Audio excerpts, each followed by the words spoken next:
Up, Schultz, how you doing? Good, Josh. How you doing, man? What you doing out here? Well, I saw online that Cycle Tribe was out here today, so I want to come out and say hey to everybody. Right on, man. Check Appreciate it out. Hey, man, how are you today? Hi, nice to meet you. What are you doing out here?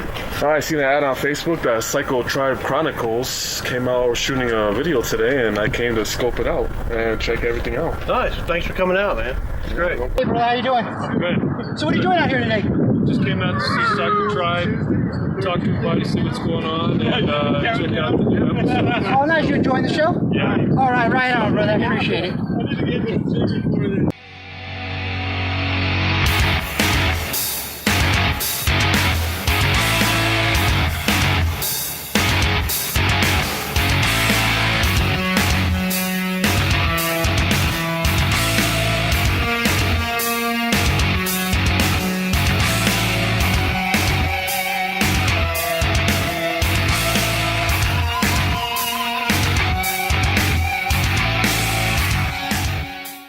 All right, so what do you got for me for the next show, brother? The next show, I got a motorcycle cops from the Colorado State Patrol coming down to Durango Harley Davidson, and we're gonna just go over the springtime refresher. You know, everybody's brain goes to mush over the winter from not riding. Like some safety shit or something? Yeah, some safety stuff. He's gonna be dressed all in his. He's gonna be dressed up in his uniform. You know, he's just gonna go over the laws and just refresh people's memory on the laws and safe riding and stuff like that. And you have an idea where we're gonna do this at? Or? Durango Harley Davidson is You talked to Trevor? I talked to Trevor, and he's down.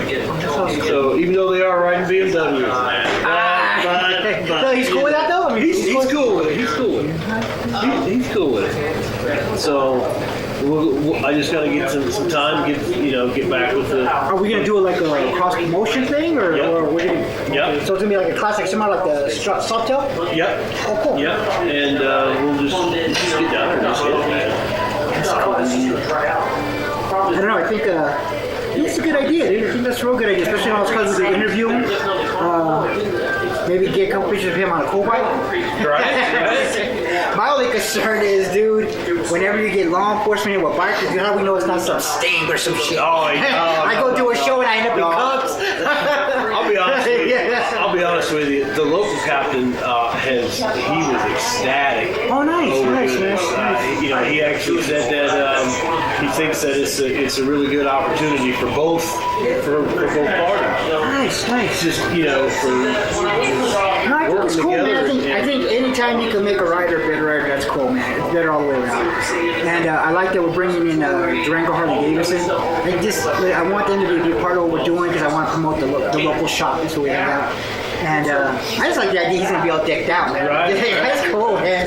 Get me on the right side of the law for once.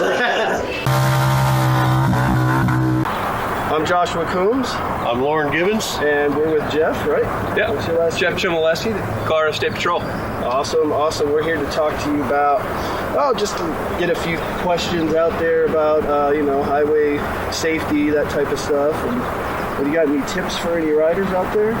Absolutely. Safety is paramount, of course, on the road. And a couple tips right off the bat. Our number one, get legal, obviously. we tend to see a lot of motorcyclists out on the roads who don't have their motorcycle endorsement. So make sure that you're legal. Get trained. Colorado provides some opportunities through the Motorcycle Operator Safety Program. And those are great, phenomenal tools to make sure that riders have appropriate training. Also can provide some discounts through insurance. We were just talking about that. That's crazy. Oh, I know that. Yeah, there's fantastic opportunities, and that's coordinated through the Colorado State Patrol with some help from the Colorado Department of Transportation. Yeah, I saw them. I used to live out by the airport there, and they have a little spot there where they do that training. They've got a big, like a Zircon type thing with a bunch of bikes in there, and they pull them out, and everybody gets on. They do a little training course on there. So yeah, I've seen it before, and Do you know what the discount is, or? It does vary by insurance Just company. insurance So company. yeah, it depends if you contact your insurance company, whether you have Progressive or Geico or whichever company. Yeah, they tend to give, for motorcycle operator training, they tend to give a discount for it. It's awesome. Currently, what's the penalties for not being licensed legal? For not having a motorcycle endorsement, well, the challenge is obviously you're not going to be able to ride away from a traffic stop per se without a motorcycle endorsement. So it is a ticket, of course, payable ticket, and then we have to figure out something to do with the bike. We try not to tow them when we can avoid that, but that could be kind of a worst case scenario, unfortunately. Yeah, it could be a lot of money, huh? It could be a lot of money. Yes, it certainly could be. 2016 was actually one of the highest death years, the peak in Colorado. Unfortunately, we had 125 fatalities on the roads in Colorado from just motorcycle crashes. Yikes. Yeah. It's dangerous. You got to be defensive. It is, but it's also fun. Defensive driver. Yeah. Yeah, you do. I was in a wreck a long time ago, and it's not fun. No, hopping back on it was a little crazy too. But I guess at that point you got to decide. You know, yeah, it's a bit of a head game. Or... Bit of a head game. Yeah, it's pretty crazy. So what's your line on safety? What's your best safety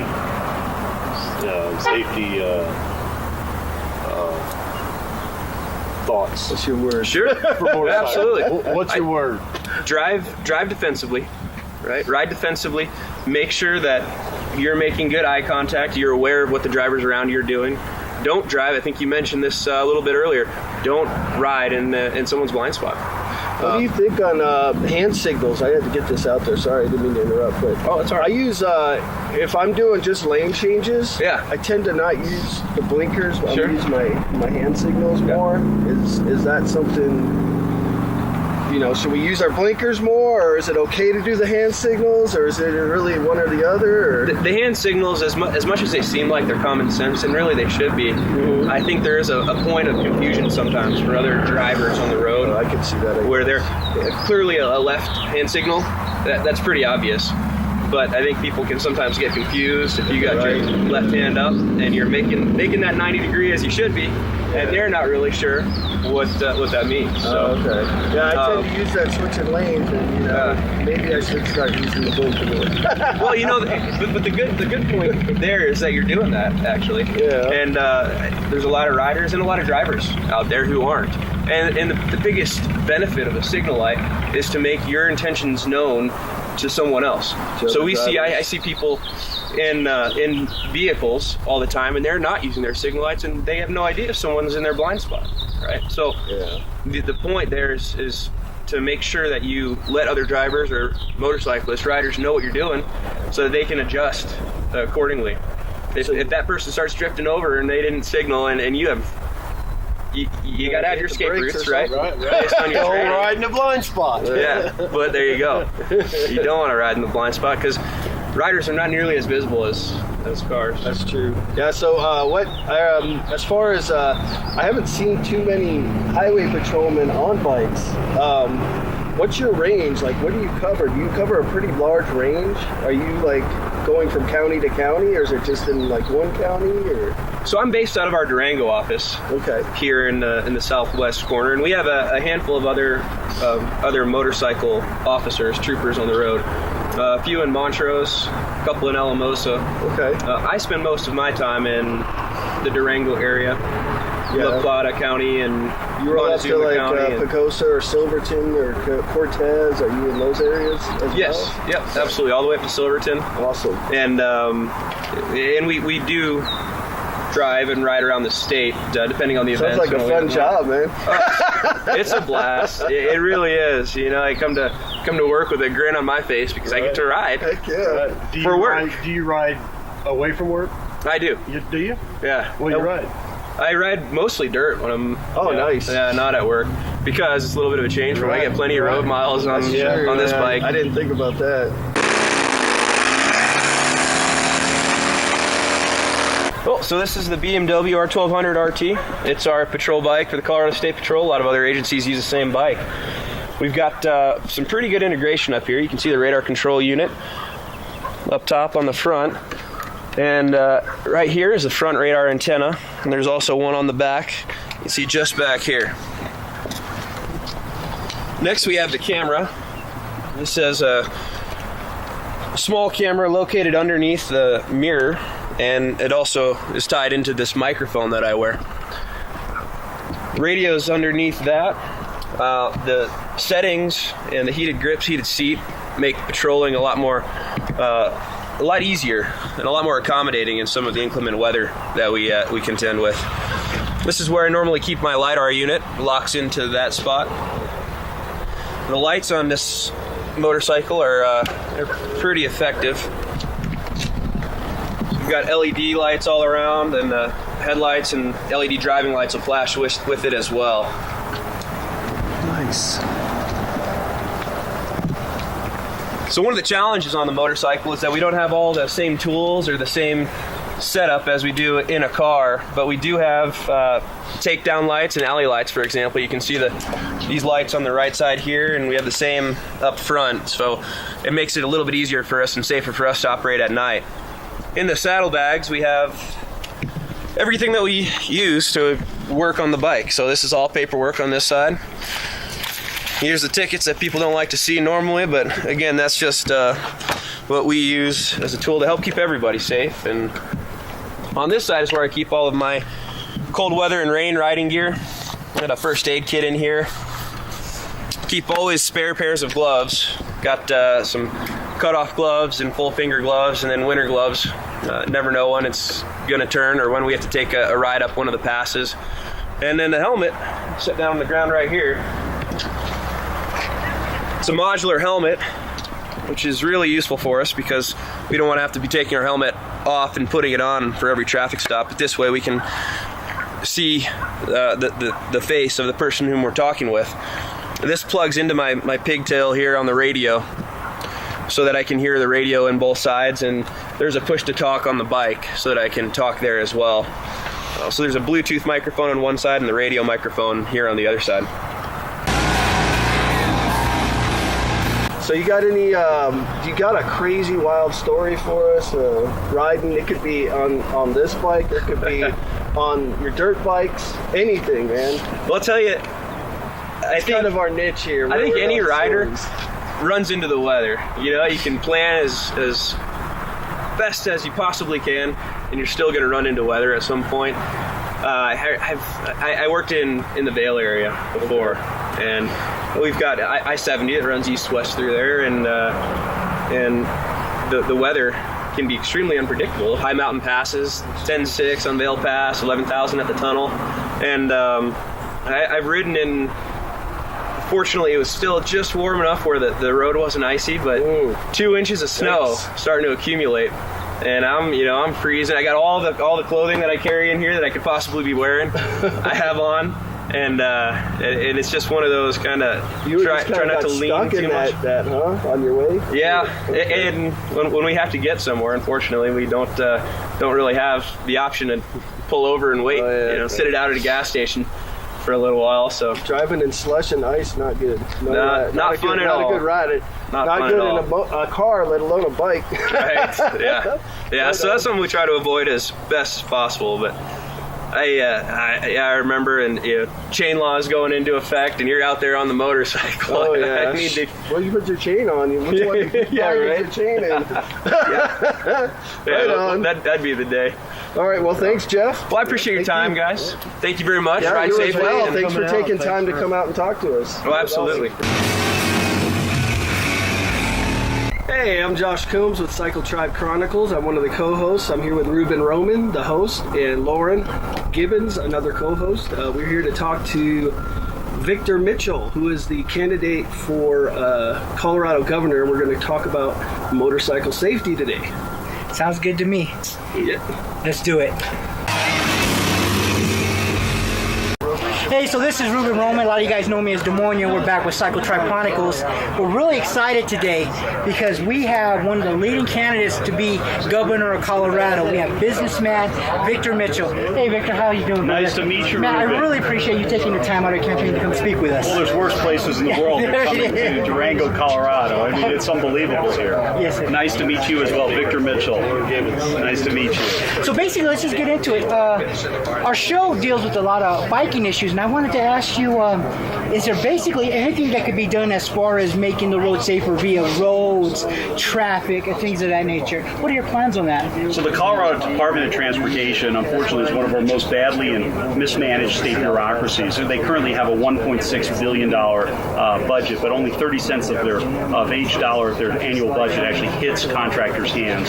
So I want to reform that department entirely. I want to bring in an outsider, somebody with deep development background and engineering experience, somebody with 40 plus years, understands our values as Coloradans, and reform the bureaucracy and limit their overhead to no more than 20%. That alone would free up about $700 million to go into infrastructure. I also want to deploy all their cash and cash equivalents that's on their books, roughly $1 billion, get that also into roads and infrastructure. And I also want to change something called the Legislative Audit Committee. It's an obscure committee in our General Assembly. It does financial auditing. I want to change that to performance-based auditing, where independent auditors come in and they look for ways to drive waste and inefficiency out of the system and save Colorado taxpayers money. If we save 3 to 4% on that, that's another potential $1 billion that could be put into roads and infrastructure. So my goal is to get $2 billion into roads and infrastructure without increasing any taxes or fees. But, Ruben, also, I don't know if the next governor's going to deal with autonomous driving, which is coming to Colorado. Make no mistake about it, it's going to be very disruptive on a lot of people, so we're going to have to think about investing a lot more in community colleges for worker retraining so people are not put out and lose their jobs and have really no opportunity to provide for themselves. So we're going to have real challenges to think about in our modernizing our infrastructure over the coming decade. That's amazing. I mean, it is. I have one other thing I want to say, if it's okay. I mean, we have had under Republican administrations and Democrat administrations one consistency, that our roads and infrastructure seem to get worse and worse every year. I mean, there's no imagination, no ability to solve these complex problems. So I think we're going to have a businessman and an outsider to take on some of these challenges. No, I agree 100%. Also, another question that I have is there anything that could be done as far as making the roads actually safer? I know we have laws in place already about texting and driving on the phones and things of that nature, but they just don't seem to be working, maybe, or maybe the law's not being enforced. Do you have any thoughts on that? Safety is critical as well. I mean, people get so frustrated with road rage in particular. I think a lot about that. I mean, basically our roads and bridges are basically crumbling, and we're in chronic congestion. We're so nasty to each other because we're so frustrated. So part of the issue is not only just widening our roads, we have sufficient amount of lanes, but also dealing with some of these other challenges we have as well. By no means am I an expert to tell you about what the best way is to do road safety. I'm not an engineer by trade. I'm an entrepreneur and a business owner. Again, it seems like I watched you during the debate, and I really appreciate all your answers. Were very precise and very thorough. Like you were talking about earlier about we have a lot of people who know what the problems are, but they don't have any solutions. Your solution solving or your problem solving seem to be really precise. Like they're well thought out, and like you really know what you're talking about these issues, and that's something I really appreciate.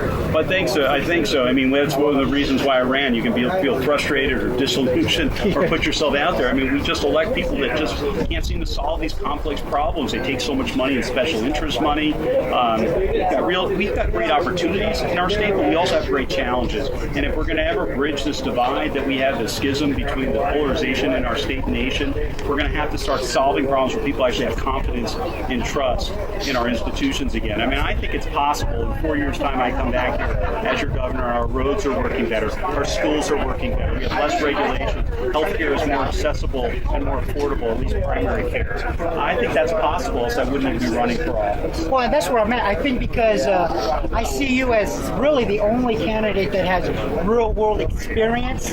Again, politicians like to talk a lot because you've been out there, and that's one thing I've clinged to watching you. When it comes to like politics and things of that nature, I'm almost into it the way like a sports fan would be into like football. So I really watch and I research, and like I said, everything you've said so far, you've been up. You have a solution, and you also have an explanation for that solution. It's just not just throwing ideas for the sake of throwing ideas, and I really appreciate about that. Well, thank you very much. I mean, I said we're trying to be very substantive in our campaign, and if I don't know something, I'll tell you I don't know something. Exactly. But these are addressable problems. These can be resolved, and it's not going to mean by taking more taxes and more fees and more regulations. No, we just need exactly the opposite. We need to put the government on a diet, learn how to do more with less, and really start fixing problems without trying to squeeze people for more money, which is basically every politician, all they ever want to do is raise your taxes and take more stuff away. That's always It never ends. We have a couple of cities in the state that are really regulating the pipes that are on motorcycles. They're stock pipes. Boulder is one of them. Is that something that we could kind of see expanding in the state, or is that just something? Is it a matter of public safety? No. Then it shouldn't be regulated. I believe that most trade associations should regulate things much more effectively than some bureaucrat in Denver. I mean, we all know. Unless it's truly about public safety. I mean, we have doctors and nurses; they obviously have to be regulated, right? But we have dog walkers now that are regulated. Dog walkers. Oh my God. So we have regulated the whole gamut when it's gone so far to the extreme. As I said earlier, we've had 120,000 pages of regulations, mostly adversely affecting small business. Yeah, and that's what I think it is. I think it's just people, they want to say they accomplished something, but what they accomplished is so minimal, and it just invades within our life of great intrusive. But they don't see it. They just say, well, I did this, this, and this for the sake of doing that. When you take money out of the private sector and you put it in the government, you better be good doing it for a right reason, because that's a transfer of wealth. Yeah. That is a transfer of wealth. Government doesn't create anything. I mean, the private sector, our entrepreneurs and capitalism and free markets is what creates the wealth in our state and our nation. And we should never forget those values.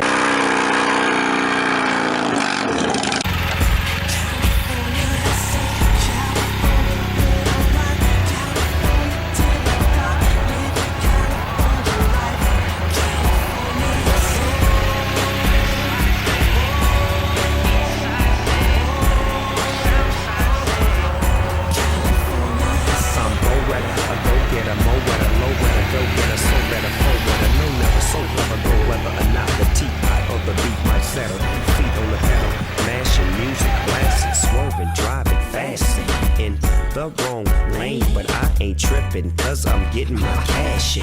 Motherfuckers wanna lock me up, cause I gang bang smoke.